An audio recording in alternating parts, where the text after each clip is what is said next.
Supreme court ने मंगलवार को एक जनहित याचिका को खारिज कर दिया, जिसमें चुनावों में ईवीएम की जगह पुराने पेपर बैलेट सिस्टम को फिर से लागू करने की मांग की गई थी। याचिकाकर्ता ईसाई प्रचारक डॉक्टर के पॉल ने याचिका में यह दलील दी थी कि ईवीएम से छेड़छाड़ की जा सकती है, जिससे लोकतंत्र को खतरा है। वहीं इस बीच कांग्रेस अध्यक्ष मल्लिकार्जुन खड़गे ने फिर से बैलेट पेपर का राग अलापा और जबकि सुप्रीम कोर्ट याचिका खारिज कर चुकी है।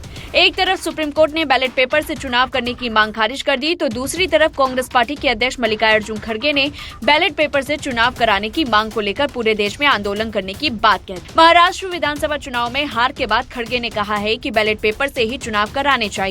इसके लिए वो सभी विपक्षी दलों के साथ मिलकर चर्चा भी करेंगे।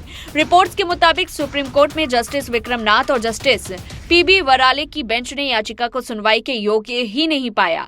जस्टिस नाथ ने याचिकाकर्ता पॉल से पूछा, आपको यह अद्भुत विचार कहां से मिला? इस पर पॉल ने कहा, मैं अभी लॉस एंजलिस से एक ग्लोबल पीस समिट से लौट रहा हूं। हमारे साथ रिटायर्ड आईएएस, आईपीएस अधिकारी और जज हैं जो मेरा समर्थन कर रहे हैं। कोर्ट ने पॉल की दलील को हल्के अंदाज में लिया और कहा कि नेताओं जैसे चंद्रबाबू नायडू और वाईएस जगनमोहन रेड्डी केवल हारने पर ईवीएम में गड़बड़ी का आरोप लगाते हैं, लेकिन जीतने पर ऐसा कुछ नहीं कहते। जस्टिस नाथ ने कहा, जब नेता हारते हैं तो ईवीएम को दोष देते हैं, लेकिन जब वे जीतते हैं तो कुछ नहीं बोलते।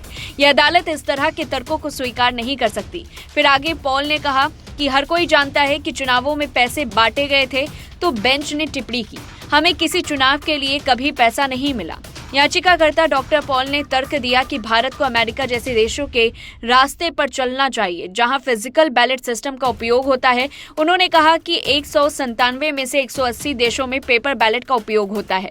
उन्होंने कहा, यह लोकतंत्र की रक्षा का मुद्दा है। यहां तक कि एलन मस्क ने भी ईवीएम पर सवाल उठाए हैं। डॉक्टर पॉल ने अपनी याचिका में कई और सुधारों की मांग की, जिनमें शामिल थे पैसे या शराब बांटने पर प्रत्याशियों की 5 साल की अयोग्यता, मतदाता शिक्षा कार्यक्रम की शुरुआत, राजनीतिक दलों की फंडिंग की जांच के लिए एक तंत्र, चुनावी संबंधी हिंसा रोकने के लिए नीतिगत ढांचा।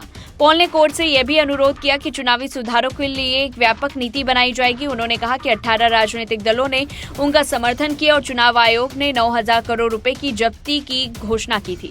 सुप्रीम कोर्ट ने इन दलीलों को गंभीरता से नहीं लिया और याचिका को खारिज कर दिया। जस्टिस नाथ ने कहा, भारत को अन्य देशों की नकल करने की आवश्यकता नहीं है, हर देश का अपना सिस्टम होता है। इसके साथ ही सुप्रीम कोर्ट ने याचिका को खारिज करते हुए साफ कर दिया कि चुनावी प्रक्रिया में सुधार के लिए संसद और निर्वाचन आयोग ही उचित मंच है। अदालत ने कहा कि याचिकाकर्ता के तर्क कानूनी रूप से ठोस नहीं थे और केवल अनुमान और अटकलों पर आधारित थे। यह फैसला इस बात से दोहराता है कि भारत का चुनावी ढांचा ईवीएम पर भरोसा करता है और इसके लिए सबूतों के अभाव में कोई बड़ा बदलाव संभव नहीं है।